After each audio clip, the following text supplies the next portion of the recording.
ವರ್ಷ ಮಳೆಗಾಲದಲ್ಲಿ ವಿಜಯಪುರ ನಗರದ ದಕ್ಷಿಣ ಭಾಗ ಏನಿದೆ, ವಿಶೇಷವಾಗಿ ರಾಮನಗರ, ಕಣ್ಣನ್ ನಗರ ಹಾಗೂ ಸರ್ದಾರ್ ವಲ್ಲಭಭಾಯಿ ಸರ್ಕಲ್, ಬಿದ್ನೂರು ಪೆಟ್ರೋಲ್ ಪಂಪ್ವರೆಗೆ ಇರತಕ್ಕಂತಹ ವಿಜಯಪುರದ ದಕ್ಷಿಣ ಭಾಗ ಮಳೆಗಾಲದಲ್ಲಿ ಅತ್ಯಂತ ಹೆಚ್ಚಿನ ಹಾನಿಗೆ ಒಳಪಡ್ತಕ್ಕಂತಹ ಪ್ರದೇಶವಾಗಿದೆ.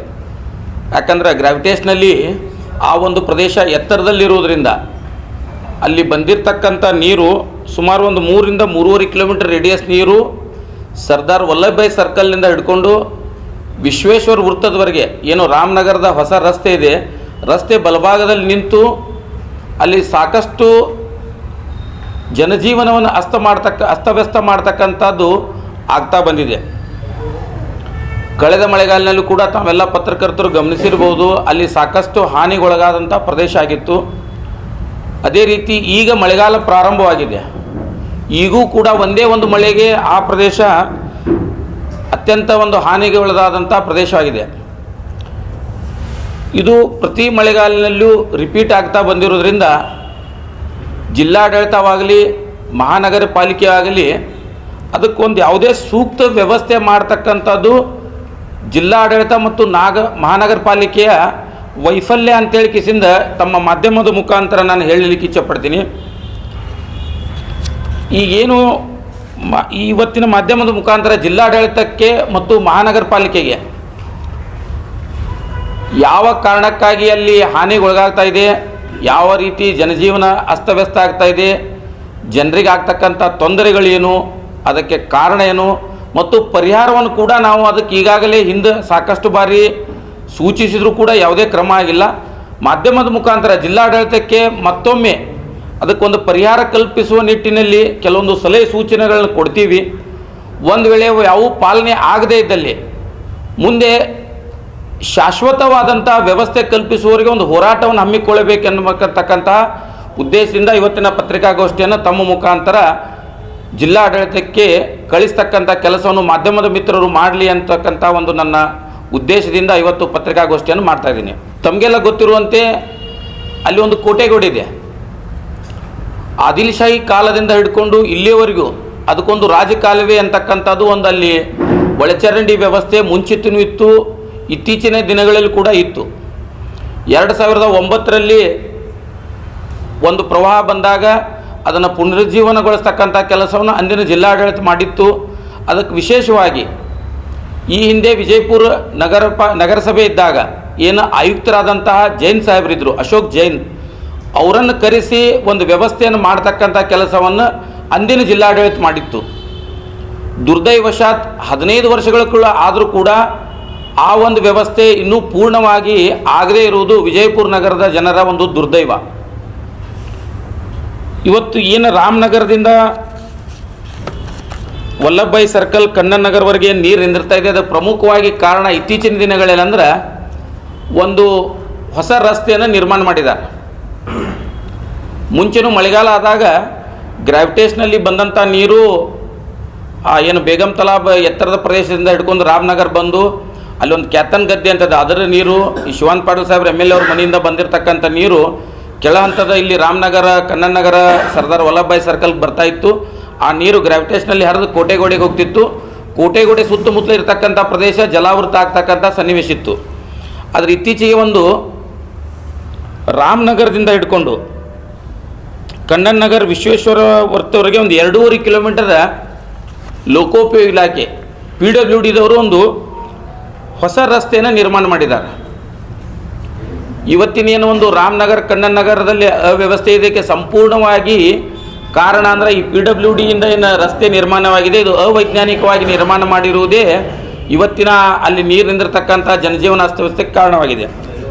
ಈ 2.5 ಕಿಲೋಮೀಟರ್ ಏನು ರಸ್ತೆಯನ್ನು ನಿರ್ಮಾಣ ಮಾಡಿದಾರ ಆ ಏನು PWD ಇಲಾಖೆ ಅಧಿಕಾರಿಗಳು ಎಷ್ಟು ಅವೈಜ್ಞಾನಿಕವಾಗಿ ಕಾಮಗಾರಿಯನ್ನು ಮಾಡಿದ್ದಾರೆ ಅಂದರೆ ವಲ್ಲಭಭಾಯಿ ಸರ್ಕಲ್, ಬಿದ್ನೂರು ಪೆಟ್ರೋಲ್ ಪಂಪ್ ಅಂತ ಹಿಡ್ಕೊಂಡು ಕಣ್ಣನ್ ನಗರ್, ರಾಮನಗರ್, ವಿಶ್ವೇಶ್ವರ ನಗರ್ವರೆಗೆ ಒಂದೇ ಒಂದು ರೋಡ್ ಪಾಸ್ ಮಾಡ್ತಕ್ಕಂತಹ ಗಟರ್ ನಿರ್ಮಾಣ ಮಾಡಿಲ್ಲ, ಅಂಡರ್ ಬ್ರಿಡ್ಜ್ಗಳನ್ನು ನಿರ್ಮಾಣ ಮಾಡಿಲ್ಲ. ರಸ್ತೆ ಮುಂಚೆ ಇದ್ದಂಥ ರಸ್ತೆಯನ್ನು 2 ರಿಂದ 2.5 ಅಡಿ ಅಷ್ಟು ಹೈಟ್ ಮಾಡಿದ್ದಾರೆ. ಆದರೆ ಎಲ್ಲಿ ನೀರು ಪಾಸ್ ಮಾಡ್ತಕ್ಕಂಥ ವ್ಯವಸ್ಥೆನೇ ಒದಗಿಸಿಕೊಟ್ಟಿಲ್ಲ. ಒಂದು 2.5 ಕಿಲೋಮೀಟರ್ ಉದ್ದದ ರಸ್ತೆಗೆ ಅಕ್ಕಪಕ್ಕ ಡ್ರೈನೇಜ್ ಮಾಡಬೇಕು, ನೀರು ಪಾಸ್ ಮಾಡಲಿಕ್ಕೆ ಅಂಡರ್ವೇ ಕೊಡಬೇಕು ಅಂತಕ್ಕಂಥದ್ದು ಮಾಸ್ಟರ್ ಸರ್ಕ್ಯುಲರ್ಗಳು ಸಾಕಷ್ಟಿದ್ದರೂ ಕೂಡ ಯಾವುದೇ ಒಂದು ಸರ್ಕಾರಿ ಆದೇಶಗಳನ್ನಾಗಲಿ ವೈಜ್ಞಾನಿಕ ಪದ್ಧತಿಗಳನ್ನಾಗಲಿ ಯಾವುದನ್ನು ಅಳವಡಿಸಿಕೊಳ್ಳದೆ ಕೇವಲ ಭ್ರಷ್ಟಾಚಾರದಿಂದ PWD ಅಧಿಕಾರಿಗಳು ಗುತ್ತಿಗೆದಾರರು ಶಾಮೀಲಾಗಿ ಕೇವಲ ಭ್ರಷ್ಟಾಚಾರದ ಒಂದು ಉಪಯೋಗಕ್ಕಾಗಿ ಆ ರಸ್ತೆಯನ್ನು ನಿರ್ಮಾಣ ಮಾಡಿರುವುದು ಇವತ್ತಿನ ಆ ವ್ಯವಸ್ಥೆಗೆ ಮೂಲ ಕಾರಣವಾಗಿರುತ್ತದೆ. ಈಗಾಗಲೇ ಕಳೆದ ವರ್ಷ ಜೂನ್ನಲ್ಲಿ ಬಹುಶಃ ತಾವೆಲ್ಲ ನಾನಲ್ಲಿ ರಸ್ತೆ ರೋಕೋ ಮಾಡಿದಾಗ ಸರ್ದಾರ್ ವಲ್ಲಭಭಾಯಿ ಸರ್ಕಲ್ಗೆ ಎಲ್ಲ ಮಾಧ್ಯಮದ ಮಿತ್ರರು ಬಂದಿದ್ರಿ.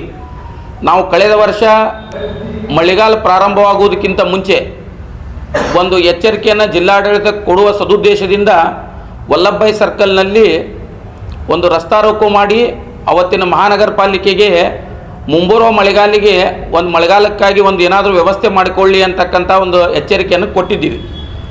ದುರ್ದೈವಶಾತ್ ಮಹಾನಗರ ಪಾಲಿಕೆ ಆಗಲಿ ಜಿಲ್ಲಾಡಳಿತ ಆಗಲಿ ಜನಪ್ರತಿನಿಧಿಗಳಾಗಲಿ ಯಾರೂ ಅದಕ್ಕೆ ಸ್ಪಂದಿಸದೇ ಇರುವುದರಿಂದ ಸೆಪ್ಟೆಂಬರ್ನಲ್ಲಿ ಮತ್ತೆ ಮಳೆಯಾಗಿ ಅಲ್ಲಿರ್ತಕ್ಕಂಥ ಪ್ರದೇಶದಲ್ಲಿ ಸುಮಾರು ನೀರು ನಿಂತು ಬಹಳಷ್ಟು ಜನಜೀವನ ಅಸ್ತವಾಯಿತು. ಯಾಕಂದ್ರೆ ಬೇಸಿಕ್ಲಿ ಆ ಒಂದು ಭಾಗದಲ್ಲಿ ಸಮಾಜದ ಅತ್ಯಂತ ದುಡಿಯುವ ವರ್ಗ ಅಂದರೆ ಬಡತನದ ರೇಖೆಗಳಿಂದ ಕೆಳಗಿರ್ತಕ್ಕಂಥ ದುಡಿಯುವ ವರ್ಗ ಆ ಭಾಗದಲ್ಲಿರುವುದರಿಂದ ಅವರ ದೈನಂದಿನ ಜೀವನ ಅಸ್ತವ್ಯಸ್ತ ಆಯಿತು. ಏನು ರಾತ್ರೋರಾತ್ರಿ ಮಳೆ ಆಯಿತು, ಅವ್ರ ಮನೆಯಲ್ಲಿರ್ತಕ್ಕಂಥ ದಿನಸಿ ವಸ್ತುಗಳಾಗಿರ್ಬೋದು, ಮತ್ತೊಂದು ದೈನಂದಿನ ವ್ಯವಸ್ಥೆಗೆ ಬೇಕಾಗತ್ತಂಥ ಭಾಳಷ್ಟು ವಸ್ತುಗಳು ಮಳೆ ನೀರಿಗೆ ಕೊಚ್ಚಿ ಹೋಗಿ ಅಸ್ತವ್ಯಸ್ತ ಆಯಿತು. ಆ ಸಂದರ್ಭದಲ್ಲಿ ಜಿಲ್ಲಾ ಉಸ್ತುವಾರಿ ಸಚಿವರು ಆ ಒಂದು ಪ್ರದೇಶವನ್ನು ವೀಕ್ಷಣೆ ಮಾಡಲಿಕ್ಕೆ ಬಂದಾಗ ಅವ್ರಿಗೆ ಮೇಲ್ನೋಟಕ್ಕೆ ಅಧಿಕಾರಿಗಳ ಲೋಪದೋಷ ಕಂಡು ಬಂದು ಅಧಿಕಾರಿಗಳಿಗೆ ಎಚ್ಚರಿಕೆ ಕೊಡ್ತಕ್ಕಂಥ ಕೆಲಸವನ್ನು ಕೂಡ ಮಾಡಿದ್ರು. ಆದರೆ ಅಧಿಕಾರಿಗಳು ಎಚ್ಚೆತ್ತುಕೊಳ್ಳಿಲ್ಲ. ಅವತ್ತು ಜಿಲ್ಲಾ ಉಸ್ತುವಾರಿ ಸಚಿವರು ಅಲ್ಲಿ ಒಂದು ಇಮಿಡಿಯೇಟ್ ಡ್ರೈನ್ ನಿರ್ಮಾಣ ಮಾಡಲಿಕ್ಕೆ ಲೋಕೋಪಯೋಗಿ ಇಲಾಖೆ ಮತ್ತು ಮಹಾನಗರ ಪಾಲಿಕೆಗೆ ಹೇಳಿದ್ರು. ದುರ್ದೈವಪ್ಪ ಅಂದ್ರೆ ಅಲ್ಲಿ ಒಂದು ನಮ್ಮ ಬಿದ್ನೂರು ಪೆಟ್ರೋಲ್ ಪಂಪ್ ದಾಟಾನ ಪ್ರೈಮ್ ಸ್ಕೂಲ್ಗಿಂತ ಮುಂಚೆ ಒಂದು ಬ್ರಿಡ್ಜ್ ನಿರ್ಮಾಣ ಮಾಡಿದ್ದಾರೆ. ದುರ್ದೈವಕ್ಕೆ ಅದರ ಡ್ರೈನ್ ಒಯ್ದು ಕೋಟೆಗಾಡಿಗೆ ಕೂಡಿಸ್ತಕ್ಕಂಥ ಕೆಲಸವನ್ನು ಕಳೆದ ಸೆಪ್ಟೆಂಬರಿಂದ ಇಲ್ಲಿವರೆಗೆ ಮಾಡಿಲ್ಲ.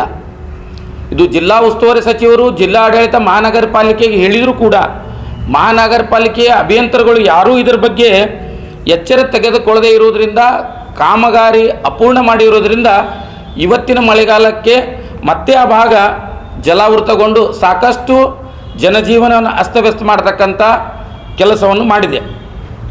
ನಾನು ಈ ಮಾಧ್ಯಮದ ಮುಖಾಂತರ ತಮ್ಮ ಮುಖಾಂತರ ಜಿಲ್ಲಾಡಳಿತಕ್ಕೆ ಮತ್ತು ಜಿಲ್ಲಾ ಉಸ್ತುವಾರಿ ಸಚಿವರಿಗೆ ಏನು ಆ ಬ್ರಿಡ್ಜ್ ಮತ್ತು ಡ್ರೈನ್ ನಿರ್ಮಾಣ ಮಾಡತಕ್ಕಂತಹ ಬೇಜವಾಬ್ದಾರಿಯನ್ನು ತೋರಿಸಿರ್ತಕ್ಕಂತಹ ಮಹಾನಗರ ಪಾಲಿಕೆಯ ಎಕ್ಸಿಕ್ಯೂಟಿವ್ ಇಂಜಿನಿಯರ್ ಆಗಿರ್ಬೋದು, ಅಸಿಸ್ಟೆಂಟ್ ಎಕ್ಸಿಕ್ಯೂಟಿವ್ ಇಂಜಿನಿಯರ್ ಆಗಿರ್ಬೋದು, ಮತ್ತು ಅದಕ್ಕೆ ಸಂಬಂಧಪಟ್ಟಂಥ ಜೂನಿಯರ್ ಇಂಜಿನಿಯರನ್ನು ಕೂಡಲೇ ಅಮಾನತು ಮಾಡಬೇಕು ಅಂತಕ್ಕಂಥ ಆಗ್ರಹವನ್ನು ತಮ್ಮ ಮುಖಾಂತರ ಜಿಲ್ಲಾಡಳಿತಕ್ಕೆ ಮತ್ತು ಜಿಲ್ಲಾ ಉಸ್ತುವಾರಿ ಸಚಿವರಿಗೆ ಮಾಡಲು ಬಯಸುತ್ತೇನೆ.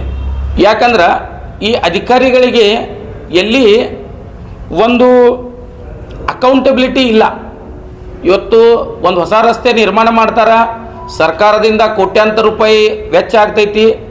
ಆ ರಸ್ತೆ ನಾಳೆ ಏನಾದರೂ ಹಾಳಾಯಿತು, ಆ ರಸ್ತೆಯಿಂದ ಜನಜೀವನ ನಷ್ಟ ಆದ್ರೆ ಯಾವುದೂ ಅಕೌಂಟಬಿಲಿಟಿ ಇಲ್ಲದೇ ಇರೋದ್ರಿಂದ ಅಧಿಕಾರಿಗಳು ಅತ್ಯಂತ ಬೇಜವಾಬ್ದಾರಿಯೂ ಇರತಕ್ಕಂಥ ಕೆಲಸವನ್ನು ಮಾಡ್ತಾ ಇರೋದ್ರಿಂದ ಜಿಲ್ಲಾ ಉಸ್ತುವಾರಿ ಸಚಿವರು ಜಿಲ್ಲಾಡಳಿತ ಕೂಡಲೇ ಆ ಅಧಿಕಾರಿಗಳ ಮೇಲೆ ಕ್ರಮ ತಗೋಬೇಕು ಅಂತಕ್ಕಂಥ ಆಗ್ರಹವನ್ನು ಮಾಡ್ತೀನಿ. ಒಂದು ವೇಳೆ ಕ್ರಮ ಕೈಗೊಳ್ಳದೆ ಹೋದರೆ, ಜಿಲ್ಲಾಡಳಿತ ಒಂದು ವೇಳೆ ಕ್ರಮ ಕೈಗೊಳ್ಳದೆ ಹೋದರೆ, ಈಗಾಗಲೇ ಪ್ರಜಾಪ್ರಭುತ್ವ ವ್ಯವಸ್ಥೆಯಲ್ಲಿ ಲೋಕಾಯುಕ್ತ ವ್ಯವಸ್ಥೆ ಆಗಿರ್ಬೋದು ಮತ್ತು SHRC state human rights commission ಮಾನವ ಹಕ್ಕುಗಳ ಏನು ಒಂದು ಆಯೋಗ ಇದೆ, ಅದರಲ್ಲಿ ಪ್ರಕರಣವನ್ನು ದಾಖಲು ಮಾಡೋದ್ರ ಮುಖಾಂತರ ಸಾರ್ವಜನಿಕ ಹಿತಾಸಕ್ತಿಗಾಗಿ ನಾವು ಹೋರಾಟವನ್ನು ಮಾಡ್ತೀವಿ ಅಂತಕ್ಕಂಥ ಮಾತನ್ನು ಕೂಡ ಈ ಮಾಧ್ಯಮದ ಮುಖಾಂತರ ಹೇಳಲಿಕ್ಕೆ ಇಚ್ಛೆಪಡ್ತೇನೆ. ಇದು ಆಗಿರ್ತಕ್ಕಂಥ ಹಾನಿ ಮತ್ತು ಪ್ರತಿ ಸಲ ಈ ಮಳೆಗಾಲ ಬಂದಾಗ ಒಮ್ಮೊಮ್ಮೆ ಅಲ್ಲಿಯ ಜನ ಮಳೆ ಸ್ಟಾರ್ಟ್ ಆಯಿತು ಅಂದ್ರೆ ರಾತ್ರಿ ಮಲಗಬೇಕೋ ಬೇಡ ಅಂತಕ್ಕಂಥ ದ್ವಂದ್ವಿನಲ್ಲಿ ತಮ್ಮ ಬದುಕನ್ನು ಕಳೆಯುತ್ತಿರುವುದರಿಂದ ಒಂದು ಶಾಶ್ವತ ಪರಿಹಾರವನ್ನು ಜಿಲ್ಲಾಡಳಿತ ಮತ್ತು ಜಿಲ್ಲಾ ಉಸ್ತುವಾರಿ ಸಚಿವರು ಕೂಡಲೇ ಮಾಡಬೇಕಂತ ಆಗ್ರಹವನ್ನು ಕೂಡ ತಮ್ಮ ಮುಖಾಂತರ ಮಾಡಲಿಕ್ಕೆ ಬಯಸ್ತೀನಿ. ಈಗಾಗಲೇ 9ನೇ ತಾರೀಕು ಮಳೆ ಆದ ದಿವಸನೇ ಜಿಲ್ಲಾ ಉಸ್ತುವಾರಿ ಸಚಿವರು ಜಿಲ್ಲಾಧಿಕಾರಿಗಳ ಕಚೇರಿಯಲ್ಲಿ ಒಂದು ಸಂಬಂಧಪಟ್ಟಂಥ ಅಧಿಕಾರಿಗಳ ಸಭೆಯನ್ನು ಮಾಡಿ 1 ಕೋಟಿ ರೂಪಾಯಿಯನ್ನು ತಾತ್ಕಾಲಿಕವಾಗಿ ವ್ಯವಸ್ಥೆ ಮಾಡಲಿಕ್ಕೆ ಅಧಿಕಾರಿಗಳಿಗೆ 1 ಕೋಟಿ ರೂಪಾಯಿಗಳನ್ನು ಕೊಟ್ಟು ಆದೇಶವನ್ನು ಮಾಡಿರ್ತಕ್ಕಂಥದ್ದು ನಿಮ್ಮೆಲ್ಲರ ಗಮನಕ್ಕಿದೆ, ನಮ್ಮೆಲ್ಲರ ಗಮನಕ್ಕೂ ಕೂಡ ಇದೆ. ಆದರೆ ಆ 1 ಕೋಟಿ ರೂಪಾಯಿದಿಂದ ತಾತ್ಕಾಲಿಕ ವ್ಯವಸ್ಥೆ ಆಗಬಹುದು ಹೊರತು ಇದಕ್ಕೆ ಶಾಶ್ವತ ಪರಿಹಾರ ಆಗಲಿಕ್ಕೆ ಸಾಧ್ಯ ಇಲ್ಲ. ಆದ್ದರಿಂದ ತಮ್ಮ ಮುಖಾಂತರ ಜಿಲ್ಲಾ ಉಸ್ತುವಾರಿ ಸಚಿವರು ಮತ್ತು ಜಿಲ್ಲಾಡಳಿತಕ್ಕೆ ಒಂದು ಪರಿಹಾರ ಏನಪ್ಪ ಅಂತಂದ್ರೆ, ಏನು ರಾಮನಗರದ ಎತ್ತರದ ಪ್ರದೇಶ ಇದೆ, ಕಣ್ಣನ್ ನಗರ ಇದೆ, ಅಲ್ಲಿ ಪ್ರೈಮ್ ಸ್ಕೂಲ್ ಅಂತೇಳಿ ಒಂದು ಶಾಲೆ ಇದೆ, ಅದರ ಜೊತೆಗೆ ಬಿದ್ನೂರು ಪೆಟ್ರೋಲ್ ಪಂಪ್ ಅಂತಕ್ಕಂಥ ಸರ್ದಾರ್ ವಲ್ಲಭಭಾಯಿ ಸರ್ಕಲ್ ಇರ್ತಕ್ಕಂಥ ಕಟ್ಟ ಕಡೆಯ ಪಾಯಿಂಟ್ ಏನಿದೆ, ಈ ಇಡೀ 2.5 ಕಿಲೋಮೀಟರ್ ರಸ್ತೆಗೆ ಅಟ್ಲೀಸ್ಟ್ 3 ಕಡೆ ಆದರೂ ಒಂದು ಅಂಡರ್ ಬ್ರಿಡ್ಜ್ ಮಾಡಿ, ಅಂದರೆ ನೀರು ಹೋಗಲಿಕ್ಕೆ ರಸ್ತೆಯ ಕೆಳಗಡೆ ಸೇತುವೆಯನ್ನು ನಿರ್ಮಾಣ ಮಾಡಬೇಕು. ಜೊತೆಗೆ ಎಡಗಡೆ ಮತ್ತು ಬಲಗಡೆ ನೀರು ಕೋಟೆಗೋಡೆಗೆ ಹೋಗಲಿಕ್ಕೆ ಒಂದು ಶಾಶ್ವತ ಡ್ರೈನನ್ನು ಮಾಡಬೇಕು ಅಂತ ಆಗ್ರಹವನ್ನು ತಮ್ಮ ಮುಖಾಂತರ ಮಾಡಲಿಕ್ಕೆ ಬಯಸ್ತೇನೆ. ಒಂದು ವೇಳೆ ಈ ಏನು ಪರಿಹಾರ ಕಾಮಗಾರಿಗಳು ಈ ಒಂದು 15 ದಿವಸದಲ್ಲಿ ಆಗದೇ ಇದ್ರೆ, ಇವತ್ತು ಆಗಸ್ಟ್ 14 ಸೆಪ್ಟೆಂಬರ್ 1ರವರೆಗೆ ಜಿಲ್ಲಾಡಳಿತ ಮತ್ತು ಮಹಾನಗರ ಪಾಲಿಕೆಗೆ ಮಾಧ್ಯಮದ ಮುಖಾಂತರ ಒಂದು ಗಡುವನ್ನು ಕೊಡಲಿಕ್ಕೆ ಬಯಸ್ತೀವಿ. ಒಂದು ವೇಳೆ ಸೆಪ್ಟೆಂಬರ್ 1ರೊಳಗಾಗಿ ಈ ಏನು 3-4 ಕಡೆ ನೀರು ಪಾಸ್ ಮಾಡ್ತಕ್ಕಂಥದ್ದು ಮತ್ತು ಪಾಸ್ ಆಗಿರ್ತಕ್ಕಂಥ ನೀರನ್ನು ಕೋಟೆಗೋಡೆ ರಾಜಕಾಲುವೆಗೆ ಕೂಡಿಸ್ತಕ್ಕಂಥ ಕೆಲಸವನ್ನು ಒಂದು ವೇಳೆ ಮಹಾನಗರ ಪಾಲಿಕೆ ಆಗಲಿ ಜಿಲ್ಲಾಡಳಿತ ಆಗಲಿ ಮಾಡದೇ ಇದ್ದರೆ, ರಾಮನಗರ ಬಸ್ ಸ್ಟಾಪ್ನಲ್ಲಿ ಅನಿರ್ದಿಷ್ಟ ಕಾಲದವರೆಗೆ ಒಂದು ಸತ್ಯಾಗ್ರಹ ಮಾಡೋದ್ರ ಮುಖಾಂತರ ಜಿಲ್ಲಾಡಳಿತಕ್ಕೆ ಒತ್ತಡ ಹೇರುವ ಕೆಲಸವನ್ನು ಮಾಡಲಿಕ್ಕೆ ನಾವು ತಯಾರಿದ್ದೀವಿ ಅಂತಕ್ಕಂಥ ಮಾತನ್ನು ಕೂಡ ತಮ್ಮ ಮಾಧ್ಯಮದ ಮುಖಾಂತರ ಜಿಲ್ಲಾಡಳಿತಕ್ಕೆ ಎಚ್ಚರಿಕೆ ಕೊಡಲಿಕ್ಕೆ ಬಯಸ್ತೇನೆ. ಇದು ಮಾಡೀವ್ರಿ, ನಾವೇ ಸ್ವತಃ ಅವಾಗ ರಸ್ತೆ ನಿರ್ಮಾಣ ಮಾಡೋರಿಗೆ ಆವಾಗ ಎಕ್ಸಿಕ್ಯೂಟಿವ್ ಇಂಜಿನಿಯರ್ BV ಪಾಟೀಲ್ ಅಂತ ಇದ್ದಿರಿ, ಆಮೇಲೆ ರಾಜು ಮುಜುಮ್ದಾರ್ ಅಂತೇಳಿ AW ಇದ್ರು. ಅವ್ರಿಗೆ ನಾವು ಹೇಳಿದ್ವಿ, ನೀವು ರೋಡ್ ಹೈಟ್ ಮಾಡ್ಕೊಳಕತ್ತೀರಿ, ಮೊದಲ ಗ್ರಾವಿಟೇಷನಲ್ಲಿ ನೀರು ಹರಿದು ಹೋಗ್ತಿತ್ತು, ಈಗ ನೀರು ಹೈಟ್ ಮಾಡಿದ್ರಿ ಅಂದ್ರೆ ಬ್ರಿಡ್ಜ್ ಕೊಡಲೇಬೇಕು, ಮತ್ತು ನಿಮ್ಮ ಡಿಸೈನ್ನೇ ಬ್ರಿಡ್ಜ್ ಇಲ್ಲ ಅಂದಾಗ ಅವ್ರು ಏನು ಹೇಳಿದರು ಅಂದರೆ, ಈಗಾಗಲೇ ನಾವು ಕೆಲಸ ಮಾಡಾಕತ್ತೀವಿ, ನಾವು ರೋಡ್ ಅಷ್ಟೇ ಮಾಡೋದು ನಮ್ಮ ಜವಾಬ್ದಾರಿ, ಡ್ರೈನ್ ಮುನ್ಸಿಪಾಲ್ಟಿ ಜವಾಬ್ದಾರಿ ಅಂತಕ್ಕಂಥದ್ದು ಬೇಜವಾಬ್ದಾರಿ ಉತ್ತರ ಕೊಟ್ಟರು. ಬಹುಶಃ ತಮ್ಮ ಗಮನದಾಗ ಇನ್ನೊಂದು ವಿಷಯ ತರಿಸಬೇಕಾಗ್ತಂದ್ರೆ, ನಾವು ಹೋದವ್ರು ಜೂನ್ಯಾಗೆ ರೀ, ಸೆಪ್ಟೆಂಬರ್ನಾಗ ಮಳೆ ಬಂದು ಹಾನಿ ಆಗೈತೆ ರೀ, ಜೂನ್ ಒಳಗೆ ನಾವು ಸ್ಟ್ರೈಕ್ ಮಾಡಿದ್ದೀವಿ. ಅಲ್ಲಿ ಸರ್ದಾರ್ ವಲ್ಲಭಭಾಯಿ ಸರ್ಕಲಲ್ಲಿ ರಸ್ತಾ ರೋಕೋ ಮಾಡಿ ಜಿಲ್ಲಾಡಳಿತ ಗಮನ ಸೆಳೆದಿದ್ದೀವಿ ಇದ್ರ ಸಲುವಾಗಿ. ಅವಾಗ ಇನ್ನೂ ರಸ್ತೆ ಕಾಮಗಾರಿ ನಡೀತಾ ಇತ್ತು. ಪ್ರತಿ ಸಲ ಹೇಳು ನಾ ಕೇಳು, ಇದಕ್ಕೆ ಇಂಪ್ಯಾಕ್ಟ್ ಯಾವಾಗ ಆಗ್ತದೆ ಅನ್ನೋದು ಏನಾದ್ರು ನಿಮಗೆ ಅನಿಸ್ತಾ ಇದೆ? ಅದಕ್ಕೆ ಜಿಲ್ಲಾ ಉಸ್ತುವಾರಿ ಸಚಿವರು ಅಕೌಂಟಬಿಲಿಟಿ ಫಿಕ್ಸ್ ಮಾಡ್ಬೇಕ್ರಿ. ಇವತ್ತು ತಾವು ಗಮನಿಸಿರ್ಬೋದು, ಬಿಜಾಪುರದಾಗ ಏನು ಸಮಸ್ಯೆಗಳಾಗತ್ತಲ್ಲ, ಒಂದು ಸ್ಟೇಷನ್ ರೋಡಿನ ನೀರಿನ ವ್ಯವಸ್ಥೆ ಇರ್ಬೋದು, ಒಂದು ಶೋಲಾಪುರ ರಸ್ತೆ ಏನದಲ್ಲ SP ಆಫೀಸಿಂದ ಹಿಡ್ಕೊಂಡು ಸೋಲಾಪುರ ಬೈಪಾಸ್ವರೆಗೆ ರಸ್ತೆ ಇರ್ಬೋದು, ಬಿದ್ನೂರು ಪಂಪ್ನಿಂದ ಹಿಡ್ಕೊಂಡು ವಿಶ್ವೇಶ್ವರ ಸರ್ಕಲ್ವರೆಗೆ ಏನು ರೋಡ್ ಅದಾವಲ್ಲ, ಈ ರೋಡ್ಗಳು ಬೇಸಿಕ್ಲಿ PWD ಕಸ್ಟಡಿ ಒಳಗಿದ್ದು ಇಷ್ಟು ದಿವಸ. ಈ ರಸ್ತೆಗಳ ನಿರ್ಮಾಣ PWDದವ್ರು ಮಾಡಿದರು. ಈ PWD ಅಧಿಕಾರಿಗಳೇನು ಅವಾಗಿದ್ದರು, ಎಕ್ಸಿಕ್ಯೂಟಿವ್ ಇಂಜಿನಿಯರು AW, ಅವರ ಬೇಜವಾಬ್ದಾರಿ, ಅವ್ರ ನಿರ್ಲಕ್ಷ್ಯಕ್ಕೆ ಇವತ್ತು ಬಿಜಾಪುರದ ನಗರದ ಜನತೆ ಅನುಭವಿಸ್ತಕ್ಕಂಥ ಪರಿಸ್ಥಿತಿ ಬಂದಿದೆ. ಇವು ಯಾವ ಮಹಾನಗರ ಪಾಲಿಕೆ ವ್ಯವಸ್ಥೆ ಅಲ್ಲ. ರಸ್ತೆ ನಿರ್ಮಾಣ ಅವ್ರು ಮಾಡ್ತಾರೆ, ಡ್ರೈನ್ ಇವ್ರು ಮಾಡಲಿ ಅನ್ನೋ ಒಂದು ಅವ್ರವ್ರೊಳಗೆ ಒಂದು ಒಡಂಬಡಿಕೆ ಐತಿ. ಇದು ಅನ್ಅಫಿಷಿಯಲಿ ಆ ಒಂದು ಅವ್ರವ್ರೊಳಗೆ ಪರಸ್ಪರ ಏನು ವೈರುಧ್ಯದ, ಅದಕ್ಕೆ ಜನ ಇವತ್ತು ಹೈರಾಣಾಗತ್ತಾರೆ. ನಿನ್ನೆ ಆಗಲಿ ಮೊನ್ನೆ 5 ವರ್ಷ 10 ವರ್ಷದಿಂದ ಆಗಾಕತ್ತೈತಿ. 5 ವರ್ಷದಾಗ BJP ಸರ್ಕಾರ ಇತ್ತು, ಇದೇ ಬಸವನಗೌಡ ಯತ್ನಾಳ್ ಶಾಸಕರಿದ್ರು. ಈ ಕಾಂಗ್ರೆಸ್ ಸರ್ಕಾರದಲ್ಲಿ ಅವರೇ ಶಾಸಕರ ಈ ನಗರಕ್ಕೆ ಶಾಸಕರದಾರು. ಇದೆಲ್ಲ ಆಗುವಗಳಿಗೆ ಅವ್ರ ಜವಾಬ್ದಾರಿ ಆಗಬೇಕು. ನೀವೆಲ್ಲರೂ ಜಿಲ್ಲಾಡಳಿತ ಮುನ್ಸಿಪಾಲಿಟಿ ಮಾಡಿ ಅಂತ ಹೇಳಿ ಅವ್ರ ಮೇಲೆ ಹಾಕ್ಬಿಟ್ರೆ ಶಾಸಕರ ಜವಾಬ್ದಾರಿ ಏನು? ಸರ್, ಒಂದು ಮಾತನ್ನು ತಾವು ಭಾಳ ಕರೆಕ್ಟಾಗಿ ಕೇಳಿದಿರಿ. ಶಾಸಕರು ಈ ಭಾಗದಲ್ಲಿರ್ತಕ್ಕಂಥ ಜನರ ಕಷ್ಟ ಸ್ಪಂದನೆಗಳಿಗೆ ಸ್ಪಂದಿಸುವುದಿಲ್ಲ ಅನ್ನೋತಕ್ಕಂಥದ್ದು ತಮ್ಮ ಮುಖಾಂತರ ನೇರವಾಗಿ ಹೇಳಲಿಕ್ಕೆ ಬಯಸ್ತೀನಿ. ಯಾಕಂತಂದ್ರೆ ಯಾವ ಈ ಪ್ರದೇಶ ಇದೆ ಏನು ಸರ್ದಾರ್ ವಲ್ಲಭಭಾಯಿ ಸರ್ಕಲ್ನಿಂದ ಹಿಡ್ಕೊಂಡು ರಾಮನಗರವರೆಗೆ ಒಂದು ಮೈನಾರಿಟಿ ಪೀಪಲ್ ಅಲ್ಲಿ ಜಾಸ್ತಿ ಇರೋದ್ರಿಂದ ಮತ್ತು ನಮ್ಮಂಥವರು ರಾಜಕೀಯವಾಗಿ ಅವರು ವೈರತ್ವವನ್ನು ಸಾಧಿಸ್ತಾ ಇರೋದ್ರಿಂದ ಒಂದು ರಾಜಕೀಯ ವೈಷಮ್ಯ, ಒಂದು ಮೈನಾರಿಟಿ ಮಂದಿ ಮ್ಯಾಗ ಅವರು ಇರ್ತಕ್ಕಂಥ ದ್ವೇಷ ರಾಜಕಾರಣಕ್ಕೆ ಇವತ್ತು ಆ ಭಾಗದಲ್ಲಿ ಕೆಲಸ ಆಗದೇ ಇರೋದ್ರಿಂದ ನಾವು ಜಿಲ್ಲಾ ಉಸ್ತುವಾರಿ ಸಚಿವರು ಮತ್ತು ಜಿಲ್ಲಾಡಳಿತಕ್ಕೆ ತಮ್ಮ ಮುಖಾಂತರ ಮನವಿ ಮಾಡ್ಕೋತಾ ಇದ್ದೀವಿ. ಶಾಸಕರಿಗೆ ಮನವಿ ಮಾಡೋದು ಒಂದೇ, ನಮ್ಮ ಕೆಲಸ ಆಗದೇ ಇರೋದು ಒಂದೇ. ಇದು ಬಹಳ ಸ್ಪಷ್ಟತೆಯಿಂದ ಹೇಳ್ತೀನಿ ನಾನು, ಮತ್ತು ಬದ್ಧತೆಯಿಂದನೂ ಹೇಳ್ತೀನಿ. ನಾವು ಶಾಸಕರಿಗೆ ಮನವಿನೂ ಮಾಡೋದಿಲ್ಲ. ಯಾಕೆ ಮಾಡೋದಿಲ್ಲ ಅಂದರೆ ಅಲ್ಲಿರ್ತಕ್ಕಂಥ ಅಲ್ಪಸಂಖ್ಯಾತ ಸಮುದಾಯ ಮತ್ತು ರಾಜಕೀಯವಾಗಿ ಅವರೊಂದಿಗೆ ಭಿನ್ನಾಭಿಪ್ರಾಯ ಇರ್ತಕ್ಕಂಥ ನಾವೆಲ್ಲ ಇರೋದ್ರಿಂದ ಆ ಭಾಗವನ್ನು ಅವ್ರು ಅಭಿವೃದ್ಧಿ ಮಾಡಲಿಕ್ಕೆ ಸಾಧ್ಯ ಇಲ್ಲ. ಇದನ್ನು ಅವ್ರಿಗೆ ಪ್ರಶ್ನೆ ತಾವು ಮಾಡಿರಿ. ನಿನ್ನೆ ಮಹಾನಗರ ಪಾಲಿಕೆಯಲ್ಲಿ ಕೂಡ ಅಲ್ಪಸಂಖ್ಯಾತರ ಮತ ಹಾಕೋದ್ರಿಂದ ಭಾರತೀಯ ಜನತಾ ಪಾರ್ಟಿ ಅಧಿಕಾರಕ್ಕೆ ಬಂದಿದೆ. ಬಹುಶಃ 2-3 ಜನ, ನನಗೆ ಎಕ್ಸಾಕ್ಟ್ ಗೊತ್ತಿಲ್ಲ, 2-3 ಜನ ಅಲ್ಪಸಂಖ್ಯಾತ ಸದಸ್ಯರೇ ಮತ ಹಾಕೋದ್ರಿಂದ ಭಾರತೀಯ ಜನತಾ ಪಾರ್ಟಿ ಪ್ರಥಮ ಬಾರಿಗೆ ಮೇಯರ್ ಸ್ಥಾನ ಅನುಭವಿಸಿದೆ. ದುರ್ದೈವ ಅಂದರೆ ಆ ಮಹಾನಗರ ಪಾಲಿಕೆ ಅಧಿಕಾರಕ್ಕೆ ಮೈನಾರಿಟಿ ಜನ ಬೇಕು, ಅಲ್ಪಸಂಖ್ಯಾತರು ಬೇಕು, ಅಭಿವೃದ್ಧಿಗೆ ಮೈನಾರಿಟಿ ಬೇಕಾಗಿಲ್ಲ. ಇದು ನಮ್ಮ ಪ್ರಜಾಪ್ರಭುತ್ವದ ಒಂದು ದುರ್ದೈವ. ಪ್ರಶ್ನೆ ಕೇಳಿದಾಗ ಇದು ಯತ್ನಾಳ್ ಜಯ, ಬಿಜೆಪಿ ಯಾರ ಜಯ ಕೇಳಿದ್ರೆ ಇದು ಹಿಂದೂಗಳ ಜಯ ಅಂತ ಹೇಳಿದ್ರು. ಆದ್ರೆ ಅದು ಹಿಂದೂಗಳ ಜಯ ಸಾಧಾರಣ ಇಬ್ರು ಅಲ್ಪಸಂಖ್ಯಾತರೇ ಬೇಕಾಗಿತ್ತು. ಸರ್, ನಾವು ಆಳರ್ಸ್ರಿ ಆದಿಲ್ ಶಾಹಿ ರೀ, ನಮ್ಮ ಆಳರ್ಸ್ರಿ ಆದಿಲ್ ಶಾಹಿ, ನಾವು ಆದಿಲ್ ಶಾಹಿ ಭೂಮಿಯಲ್ಲೇ ಇದ್ದೀವಿ. ಇಲ್ಲಿ ಮೈನಾರಿಟಿ ಮೆಜಾರಿಟಿ ಇಲ್ಲ. ಈಗ ಅವ್ರು ತಮ್ಮ ರಾಜಕೀಯಕ್ಕಾಗಿ ಮಾಡ್ತಾರೆ, ಅದರಲ್ಲೇನಿಲ್ಲ, ಅವರು ಹಾಗೆ ಅದಾರ, ನಿಮಗೂ ಗೊತ್ತಿದ್ದಿದೆ ಅದ. ಈಗ ಅವ್ರ ಕಡೆ ಹೋದ್ರು ಅದು ಕೆಲಸ ಆಗೋದಿಲ್ಲ ಅನ್ನೋ ಕಾರಣಕ್ಕೆ ನಾವು ಜಿಲ್ಲಾ ಉಸ್ತುವಾರಿ ಸಚಿವರು ಜಿಲ್ಲಾಡಳಿತದ ಮ್ಯಾಗ ಒತ್ತಡ ಮಾಡ್ಲಿಕ್ಕತ್ತೀವಿ. ಸರ್, ಆ ಭಾಗಕ್ಕೆ 3 ಜನ ವಾರ್ಡ್ ಕಾರ್ಪೊರೇಟರ್ ಬರ್ತಾರೆ ರೀ. ಒಂದು ಗಿರೀಶ್ ಬಿರಾದರ್ ಅಂತೇಳಿ ಹೊಸಬ್ರು, ಪ್ರೇಮಾನಂದ್ ಬಿರಾದರ್ ಅವರು ಮತ್ತು ರಜಾಕ್ ಹೊರತಿಯವ್ರು ಬರ್ತಾರೆ. ಏನದು ಫಂಡ್ ಅನ್ನೋದು ಹೆಂಗದ ಸರ್, ಅದು 2.5 ಕಿಲೋಮೀಟರ್ ರಸ್ತೆ ಅದ, ಅದು PWD ನಿರ್ಮಾಣ ಆಗಿದೆ. PWD ಜಿಲ್ಲಾ ಉಸ್ತುವಾರಿ ಸಚಿವರಿಗೆ ಅಂಡರ್ದಾಗೆ ಬರುತ್ತೆ. ಯಾಕೆ ಜಿಲ್ಲೆಯ ವ್ಯಾಪ್ತಿಯಲ್ಲಿ ಏನು ಕೆಲಸ ಮಾಡಬೇಕು ಬಿಡಬೇಕು ಅನ್ನೋದು ಜಿಲ್ಲಾ ಉಸ್ತುವಾರಿ ಸಚಿವರು ತೊಗೋಬೇಕು. ಡಿಸೈನ್ ಮಾಡಿದ್ದು ಎಕ್ಸಿಕ್ಯೂಟಿವ್ ಇಂಜಿನಿಯರ್ PWD ಅವರು. ಇವರು ಕಾರ್ಪೊರೇಷನ್ದಲ್ಲಿ ಅದಕ್ಕೆ ಏನೋ ವ್ಯಾಪ್ತಿ ಬರದೇ ಇರೋದ್ರಿಂದ ಆ ರಸ್ತೆ ಅವೈಜ್ಞಾನಿಕವಾಗಿ ಆಗೈತೆ ರೀ. ಇಲ್ಲ ಸರ್, ತಮಗೆ ಒಂದು ಇದರಲ್ಲಿ ಒಂದು ಸ್ಪಷ್ಟತೆ ಇರಲಿ ಸರ್. ಈಗೇನು ಸರ್ದಾರ್ ವಲ್ಲಭಭಾಯಿ ಸರ್ಕಲ್ ಇದೆ ಸರ್, ನಮ್ಮ ಪಂಪ್ ಇದೆ, ಪಂಪ್ನಿಂದ ವಿಶ್ವೇಶ್ವರ ನಗರವರೆಗೆ ರಸ್ತೆ ಬಲಬಾದೆ ನೀರು ನಿಂದ್ರಾಕತ್ತಾವಲ್ಲ. ಫಸ್ಟ್ ಆಫ್ ಆಲು BDAದಿಂದ ಲೇಔಟ್ ಆಗಿದೆ ಸರ್. ಎರಡನೇದ್ದು ರಾಮನಗರ NA ಲೇಔಟ್ ಸರ್. ಅದ್ರ ಮೇಲೆ ಇರ್ತಕ್ಕಂಥ ಕಣ್ಣನ್ ನಗರು NA ಲೇಔಟ್ ಸರ್. ರಸ್ತೆ ಬಲಭಾಗ ಏನಿದೆ ಇವೆಲ್ಲವೂ BDAದಿಂದ ಅಧಿಕೃತವಾಗಿ ಗೊಂಡಿರ್ತಕ್ಕಂಥ NA ಲೇಔಟ್ಗಳು.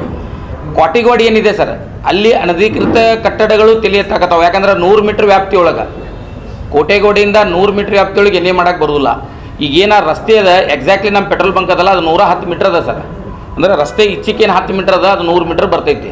ಹೀಗಾಗಿ ಎಡಕಿನ ಬಾಜು ಅನಧಿಕೃತ ಇರ್ಬೋದು, ಬಟ್ ಬಲ್ಕಿನ ಬಾಜು ಏನು ಲೇಔಟ್ಗಳದಾವಲ್ಲ ಇವೆಲ್ಲ ಅಧಿಕೃತ ಲೇಔಟ್ ಬಡಾವಣೆಗಳೇ ಸರ್. ಯಾಕಂದ್ರೆ ಅದರಲ್ಲಿ ವಿಶೇಷವಾಗಿ BDAದೇ ಲೇಔಟ್ ಅದ ಸರ್. ತಾವು ಗಮನಿಸಿರ್ಬೋದು, ಅಲ್ಲಿ ನಮ್ಮ ಪಂಪ್ ದಾಟಾನ ರೈಟ್ ಸೈಡಿಗೆ ಏನು ಲೇಔಟ್ ಅದಲ್ಲ, ಅದು ಸುಮಾರು ಒಂದು ಅಂದಾಜು 15ರಿಂದ 18 ಎಕರೆ ಇರ್ಬೋದು. ಅದು BDA ಲೇಔಟ್ ಸರ್. ಸುಮಾರು 2000 ಆಸ್ಪಾಸ್ನಲ್ಲಿ ಆಗಿದೆ ಸರ್. ಅದು ಈಗ ಪ್ರಮುಖವಾಗಿ ಏನು ಟೋಟಲ್ ಏನು ಪೂರಾ ಡೌನ್ ಆಗ್ತಿರೋದು ಎಲ್ಲ ಕಡೆಯಿಂದ ನೀರು ಶೇಖರಣೆ ಆಗ್ತದನ್ನು ವೈಜ್ಞಾನಿಕವಾದಂಥ ರಿಪೋರ್ಟ್ಸ್ ಇದೆ ಮತ್ತು ಇತಿಹಾಸನೂ ಗೊತ್ತಿಲ್ಲ. ಇದು ಹೊರಗಡೆ ನೀರು ಹೋಗ್ಲಿಕ್ಕೆ ಯಾವ ಇಂಜಿನಿಯರ್ಸ್ ಆಗಲಿ ಜನಪ್ರತಿನಿಧಿಗಳಾಗಲಿ ಕೂತ್ಕೊಂಡು ಇದೊಂದು ಸಾರ್ವಜನಿಕವಾಗಿ ಚರ್ಚೆ ಮಾಡಿ, ಇದಕ್ಕೊಂದು ಸಮಿತಿ ಮಾಡಿ, ಇದಕ್ಕೊಂದು ಶಾಶ್ವತ ಪರಿಹಾರ ಕಂಡುಹಿಡಿಯುವ ಚರ್ಚೆನೇ ಆಗಿಲ್ವಾ? ಚರ್ಚೆ ಮಾಡಬೇಕಾದ ಅವಶ್ಯಕತೆ ಇದೆಯಾ? ಅಲ್ಲಿ ನೀವು ಹೇಳ್ದಂಗೆ ಯಾವ ಆಫೀಸರ್ಸು ಏನೂ ಕೆಲಸ ಮಾಡೋದು ಬೇಡ್ರಿ. ನಮ್ಮ ಆದಿಲ್ ಶಾಹಿ ರಾಜಾರ್ ಏನು ಮಾಡಿಟ್ಟೋಗ್ಯಾರ, ರೆಡಿಮೇಡ್ ಫುಡ್ ಇಟ್ಟೋಗ್ಯಾರ. ನಮ್ಮ ಕಂದಕಗಳು ಏನದಾವ, ನಾವು ಸಣ್ಣವರಿದ್ದಾಗ ನೀವೆಲ್ಲ ನೋಡಿರಿ, ನಾವು ನೋಡಿವಿ. ಕಂದಕಗಳು ಏನದಾವು ಅವು ನೈಸರ್ಗಿಕವಾಗಿ ಬಂದು ನೀರನ್ನು ಹೊರಗೆ ಹಾಕ್ತಕ್ಕಂಥ ವ್ಯವಸ್ಥೆ ಒಳಗೆ ಅದಾವು. ಬರೀ ಇವ್ರು ಕಂದಕ ಸ್ವಚ್ಛ ಮಾಡಿದರೆ ಸಾಕ. ಇವತ್ತು ಶಾಪುರ್ ದರ್ವಾಜ ಮುಳ್ಳಗ್ಸಿ ಇರ್ಬೋದು, ಮನಗುಳಗ್ಸಿ ಇರ್ಬೋದು, ಅಲ್ಲಾಪುರ ಅಗಸಿ ಇರ್ಬೋದು, ಅದ್ರ ಸುತ್ತಲೂ ಕಂದಕದ ನಿರ್ಮಾಣ ಐತೆ ಅಳಿದು. ಇಲ್ಲಿ ಮುನ್ಸಿಪಾಲ್ಟಿ ಕಸ ತಂತಂದಲ್ಲಿ ಒಗದಾರ, ಅದನ್ನು ಬರೀ ಕ್ಲೀನ್ ಮಾಡಿದರೆ ಸಾಕು. ಗ್ರಾವಿಟೇಷನಲ್ಲಿ ನೀರೇನು ಹೊರಗಿನೂ ಒಳಗೆ ಬರ್ತಾವು, ಆ ಕಂದಕದ ಜೋಡಿ ಹೊರಗೆ ಹೋಗಿಬಿಡ್ತಾವ್ರಿ ಅವು. ನಿಮಗೆ ಗೊತ್ತಿರ್ಬೋದು, ಬಹುಶಃ ಸರ್ ಸೀನಿಯರ್ದಾರ, ನಮ್ಮಲ್ಲಿ ಮೊದಲ ಆದಿಲ್ ಶಾಹಿ ಇದ್ದಾಗ ಸರ್ ಗ್ರಾವಿಟೇಷನಲ್ಲಿ ಬೇಗಂ ತಲಾಬ್ದಿಂದ ನಮಗೆ ಕುಡಿಯೋ ನೀರಿನ ವ್ಯವಸ್ಥೆ ಐತೆ ಸರ್. ತಾವು SS ಸ್ಕೂಲ್ ಅಂತ ಒಂದು ಗಂಜ್ ಅಂತ ಐತ್ರಿ, ಆಮೇಲೆ ಬಾಗಲ್ಕೋಟ್ ಕ್ರಾಸ್ದಾಗ ಒಂದು ಗಂಜ್ ಅಂತದ, ಅಲ್ಲಿ ನೋಡ್ರಿ ಬೇಗಂ ತಲಾಬ್ ಎತ್ತರದಲ್ಲಿ ಇರೋದ್ರಿಂದ ನೀರು ಬಂದು ನಮ್ಮ ಕುಡಿ ನೀರಿನ ವ್ಯವಸ್ಥೆನೇ ಗ್ರಾವಿಟೇಷನಲ್ಲಿ ಇತ್ತು. ಅದಕ್ಕೆ ಅವರು ನೀರು ಒಳಗೆ ಬರಬಾರ್ದು, ಸ್ಥಿತಿ ಹಾಳಾಗಬಾರ್ದು ಅಂತೇಳಿ ಕೋಟೆಗೋಡಿ ಸುತ್ತ ಒಂದು ಕಂದಕದ ವ್ಯವಸ್ಥೆ ಐತಿ. ಅದನ್ನ ಬರೀ ಅವ್ರು ಕ್ಲೀನ್ ಮಾಡಿ ನೀರು ಹಂಚನಾಳಿ ಕೆರೆಗೆ ಹೋಗುವಂಥ ವ್ಯವಸ್ಥೆ ಮಾಡಿದ್ರು ಸಾಕು.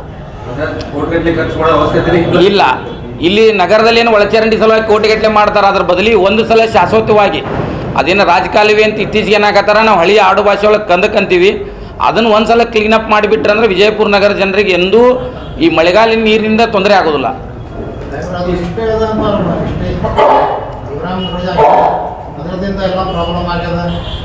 ಅಧ್ಯಕ್ಷರ, ಇಬ್ರಾಹಿಂ ರೋಜಾ ಕಡೆ ಕಂದಕ್ಕೆ ಎಲ್ಲಿದೆ ಹೇಳ್ರಿ? ಅಲ್ಲ, ಅವ್ರಿಗೆ ತಪ್ಪು ಮಾಹಿತಿ ಕೊಟ್ಟಾರ್ರಿ. ಕಂದಕ್ಕೆ ಇಬ್ರಾಹಿಂ ರೋಜಾ ಕಡೆ ಎಲ್ಲಿ ಇಲ್ಲ. ಒಂದು ತಾವು ಹೊಸ ರೋಡ್ ಏನು ಮಾಡಿದ್ದಾರೆ, ಈಗ ಹೊಸ ರೋಡ್ ಏನು ಬಸ್ ಸ್ಟ್ಯಾಂಡಿಂದ ಬರ್ತಕ್ಕಂಥ ಹೊಸ ರೋಡ್ ಅದ ಅಲ್ಲಿ ಶಿವಾಜಿ ಸರ್ಕಲ್ಗೆ ಮೊದಲು ಕೌಳಿಗೇಟ್ ಅಂತಿದ್ವಿ ನಾವು. ಆ ಕೌಳಿಗೇಟ್ ತಳಗಿದ್ದಾಗ ನೀರು ಸರಾಗ ಹೋಗಿತ್ತು, ಅದು ಎತ್ತರ ಮಾಡಿದಾಗ ಒಂದು ಸ್ವಲ್ಪ ಅಲ್ಲಿ ಅಬ್ಸ್ಟಾಕಲ್ ಆಗಿ ನೀರು ನಿಂದ್ರಾಕತ್ತಾವ. ಆ ಕೌಳಿಗೇಟ್ ಸರಿ ಮಾಡ್ಕೋಬೇಕು. ಅದ್ರ ಜೋಡಿ ಏನು ಶಾಪುರ್ ದರ್ವಾಜ ಏನದಲ್ಲ, ಮುಳ್ಳಗ್ಸಿದಿಂದ ಒಯ್ದು ಹಂಚನಾಳ ಕೆರೆ ಕೂಡ್ತಕ್ಕಂಥ ಕಾಲುವೆ ಏನದ ಅಲ್ಲೆಲ್ಲೇ ಸ್ವಲ್ಪ ಅತಿಕ್ರಮಣ ಐತಿ. ಅದನ್ನು ತೆಗೆದು ಇವ್ರು ಸ್ವಚ್ಛ ಮಾಡಿದ್ರೆ ನೀರು ಹೋಗ್ತಾವ್ರೆ. ಅದು ಇಷ್ಟೆಲ್ಲ ನೀವು ಹೇಳಿದ್ರಿ, ಈಗ ಯಾರು ಕ್ಯಾರಿ ಅನ್ನುವಂಥ ಪರಿಸ್ಥಿತಿಲಿ ಇಲ್ಲ, ಸುಮ್ಮನೆ ಮೇಲ್ನೋಟಕ್ಕೆ ಬರ್ತಾರೆ ಹೋಗ್ತಾರೆ ಆಗ್ತಕ್ಕಂಥದ್ದು. ಇದಕ್ಕೆ ಮುಂದಿನ ನೀವು ಕಾನೂನಾತ್ಮಕ ಹೋರಾಟ ಅಥವಾ ಯಾವ ರೀತಿ ನೀವು ಹೋರಾಟ ಮುಂದುವರಿತೀರಿ? ಅಲ್ಲ, ಇದನ್ನ ಸದ್ಯಕ್ಕೆ ಇದಕ್ಕೆ ಜನ ಇಸೋದು ರೊಚ್ಚಿಗೆ ಎದ್ದೈತ್ರಿ. ನಮ್ಮಂಥವ್ರು ನಾವೆಲ್ಲ ಹಿಂದೆ ಭಾಳ 16 ವರ್ಷಗಟ್ಟಲೆ ಹೋರಾಟ ಮಾಡೀವಿ. ಆದರೆ ಈ ವ್ಯವಸ್ಥೆಯನ್ನು ನೋಡ್ಕೊಂಡು ಯಾರೂ ಹೋರಾಟ ಮಾಡ್ಲಾರ್ದಾಗ ನಾವು ಮುಂದೆ ಬಂದೀವಿ. ಜನರ ಜೊತೆಗೆ ಬೆರೆತು ಒಂದು ಇದಕ್ಕೆ ಶಾಶ್ವತವಾದಂಥ ಪರಿಹಾರ ಕಲ್ಪಿಸಿನಾಗ ಈಗ ಒಂದು 6 ತಿಂಗಳದಾಗ ಇದಕ್ಕೊಂದು ಹೋರಾಟ ರೂಪಣೆ ಮಾಡಿ ಈಗ ಅಂಕರು ಮಳೆಗಾಲದ ಅವ್ರು ಎಷ್ಟರ ಮಟ್ಟಿಗೆ ಸ್ಪಂದಿಸ್ತಾರೋ ಗೊತ್ತಿಲ್ಲ. ಅಟ್ಲೀಸ್ಟ್ ಈಗ ನಾವು ಜಾಗೃತ ಆದ್ರೆ ಮುಂದಿನ ಮಳೆಗಾಲಕ್ಕೆ ತೊಂದರೆ ಆಗದಂಗೆ ಒಂದು ಜನರ ಜೊತೆ ಹೋರಾಟ ಮಾಡ್ತಕ್ಕಂಥ ಒಂದು ವಿಚಾರ ನಾವು ಭಾಳ ಜನ ಗೆಳೆಯರು ಕೂಡಿ ಮಾಡೀವಿ. ಅದಕ್ಕೆ ತಾವು ಮಾಧ್ಯಮದವ್ರು ಸಾಥ್ ಕೊಟ್ರಿ ಅಂತಂದ್ರೆ ಇದು ಬಿಜಾಪುರ ಜನರಿಗೆ ಒಂದು ಶಾಶ್ವತ ಪರಿಹಾರ ಸಿಕ್ಕಾಕ ಒಂದು ಅನುಕೂಲ ಆಗ್ತದೆ ಸರ್. ಸೆಪ್ಟೆಂಬರ್ 1ರಿಂದ ಸರ್. ಸೆಪ್ಟೆಂಬರ್ 1ರೊಳಗೆ ಏನಾದರೂ ಇವ್ರು ಏನು ಬ್ರಿಡ್ಜ್ಗಳು ಮಾಡ್ತೀವಿ ಅಂತ ಹೇಳಿ ಕಿಶಿಂದ ಏನು ಜಿಲ್ಲಾ ಉಸ್ತುವಾರಿ ಸಚಿವರು ಗಮನಕ್ಕೆ ತಂದಾರ ಮತ್ತು ಡ್ರೈನ್ ಮಾಡ್ತೀವಿ ಅಂದಾರ. ಇದು ಒಂದು ವೇಳೆ ಮಾಡಿದ್ರು ಅಂದ್ರೆ ಹೋರಾಟವನ್ನು ರಾಜಕಾಲುವೆಗೆ ಡೈವರ್ಟ್ ಮಾಡ್ಕೋತೀವಿ. ಒಂದು ವೇಳೆ ಮಾಡಲಿಲ್ಲ ಅಂದ್ರೆ ಇದನ್ನು ಸದ್ಯಕ್ಕೆ ಟೆಂಪ್ರವರಿ ಪರಿಹಾರ, ಆದರೆ ಶಾಶ್ವತ ಪರಿಹಾರ ಅಂದ್ರೆ ರಾಜಕಾಲುವೆ ಆಗ್ಬೇಕು. ಇಲ್ಲ, ನಿವಾಸಿಗಳಿಂದ ಸರ್, ನಿವಾಸಿಗಳಿಂದ. ಯಾಕೆ BJP ಒಳಗೆ ಏನೂ ಜವಾಬ್ದಾರಿ ಇಲ್ಲ. ನಾ BJP ಇಲ್ಲಿ ಯಾವುದೂ ಪ್ರಸ್ತಾವನೆ ಮಾಡೋಕ್ಕೆ ಹೋಗಲ್ಲ. ಈ ರಾಮನಗರ ಕಣ್ಣನ್ ನಗರದಲ್ಲಿ ಇರ್ತಕ್ಕಂಥ ನಿವಾಸಿಗಳಿಂದ ಪಾಲಿಕೆ ಮೇಯರ್ ಈಗ BJP ಅವ್ರ ಗಮನಕ್ಕೂ ತರ್ತೀವ್ರಿ. ಅವರು ಸ್ಪಂದಿಸಿದ್ರೆ ಒಳ್ಳೆಯದು, ಸಮಸ್ಯೆ ಪರಿಹಾರಕ್ಕೆ ಅನುಕೂಲ ಆಕೈತಿ. ಮತ್ತು ಸ್ಪಂದಿಸದೇ ಇದ್ರೆ ಹೋರಾಟ ಅಂಕೋರು ಮಾಡ್ತೀವಿ. ಜಿಲ್ಲಾ ಉಸ್ತುವಾರಿ ಸಚಿವರು ಇದಕ್ಕೆ ಜವಾಬ್ದಾರಿ ಪಡಬೇಕಾಗತ್ತೆ. ಸರ್ಕಾರ ಕಾಂಗ್ರೆಸ್ ಇರೋದ್ರಿಂದ ಮತ್ತು ಅವರು ನಗರದ ವಾಸಿ ಇರೋದ್ರಿಂದ ಅವ್ರ ಮೇಲೆ ಸ್ವಲ್ಪ ಜವಾಬ್ದಾರಿ ಹೆಚ್ಚಾಕೈತ್ರಿ.